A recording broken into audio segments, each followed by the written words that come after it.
नाज़रीन किराम, जजेस के खिलाफ कंपेन चलना शुरू हो चुकी है और ये कंपेन चलना इसलिए शुरू हुई है क्योंकि कल पाकिस्तान की सुप्रीम कोर्ट के जज अतर मिनल्ला ने आपके कप्तान इमरान खान को मासूम करार दिए और यही चीजें इनसे हजम नहीं हो रही कि हम तो बूट भी पॉलिश करते हैं, हमारे लीडर के तो सारे केसेस भी मुआफ है, लेकिन फिर भी हमारे लीडर को मासूम करार क्यों नहीं दिया जाता, हमारे लीडर को चोर क्यों कहते हैं ये लोग।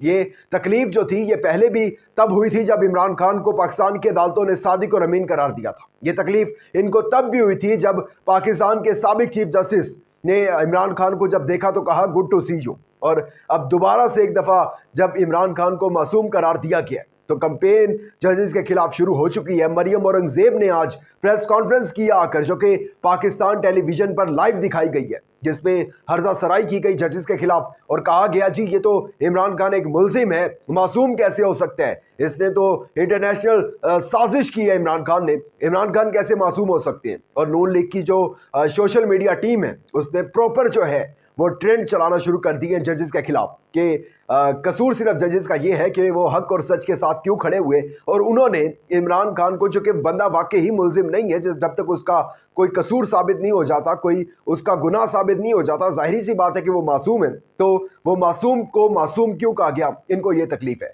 इसके साथ साथ पीपल्स पार्टी भी जो है वो सिंध में एक दफ़ा फिर राज करेगी। नून लीग जो है उसकी जो कोशिशें थी कि सिंध में किसी न किसी तरीके से इस दफ़ा वज़ीर आला जो है उनका हो, वो उनकी कोशिशें नाकाम हो चुकी हैं क्योंकि इंटरनेशनल इस्टेब्लिशमेंट का पैगाम आन पहुंचे। इसके साथ साथ इमरान खान की साइफर केस में जो जमानत हुई है उसके पीछे की थ्योरी है वो बड़ी इंटरेस्टिंग है, वो क्या है वो भी आपको बताता हूं, लेकिन आगे बढ़ने से पहले चैनल को सब्सक्राइब कर लीजिएगा, वीडियो को लाइक और शेयर लाजमी कीजिएगा।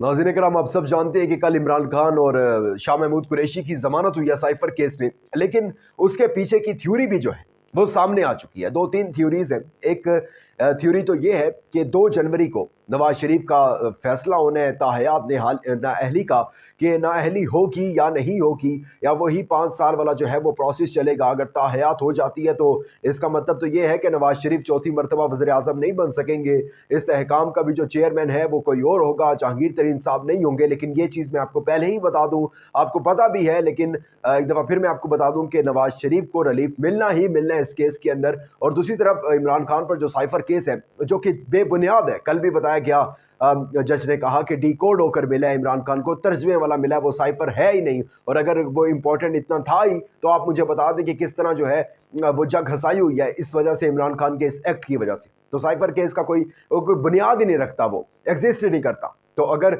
इन चीज़ों को देखा जाए तो उसको रीबैलेंस करने के लिए, यानी कि जहां आप नवाज शरीफ को जो उनकी नाअहली बनती है उसके ऊपर रिलीफ दे रहे हैं, उनकी सजाएं खत्म कर, और वहीं दूसरी तरफ अगर आप इमरान खान को जो उनके ऊपर केस बनता ही नहीं है उसके ऊपर सजाए मौत और उम्र कैद की बातें कर रहे हैं, तो ये ऐसा नहीं होना।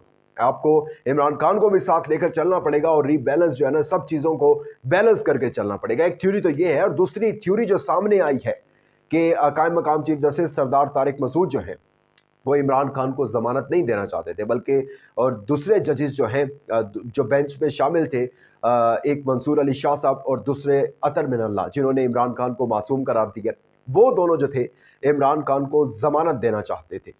कायम मकाम चीफ जस्टिस सरदार तारिक मसूद चाहते थे कि बस इस केस को सुना जाए और इसकी समाअत जो है फिर मुलतवी कर दी जाए और फिर जो चीफ जस्टिस है काजी फायजी साहब वो इस केस को दोबारा आकर सुने। लेकिन दोनों जजेस ने कहा कि नहीं, फैसला होगा तो आज ही होगा और आज जो है वो इमरान खान को ज़मानत मिलेगी। और अगर कायम मकाम चीफ जस्टिस ना मानते तो ये फैसला 2-1 से हो जाना था, लेकिन फिर जाहिर सी बात है कि तीनों ने मुश्तरका तौर पर यह फैसला दिया और इमरान खान की जो है वो ज़मानत हो गई।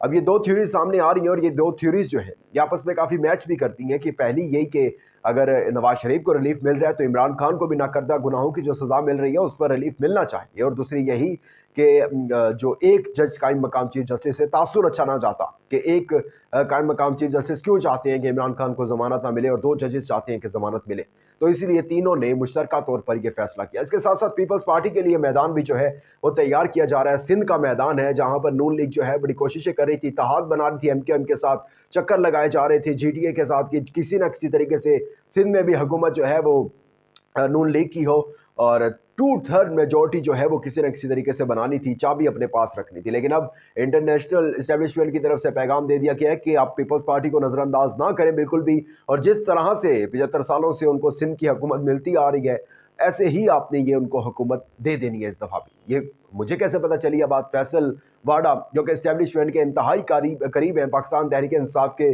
साबिक रहनुमा हैं, ज़ाहिर सी बात है कि इस्टेब्लिशमेंट का पैगाम आके लेकर जाते हैं, दूसरों से मिलते हैं, बड़े बड़े इंपॉर्टेंट बंदे हैं। वो मिले आसिफ जरदारी साहब से और बहुत जल्द जो है वो पाकिस्तान पीपल्स पार्टी में शमूलियत इख्तियार कर लेंगे।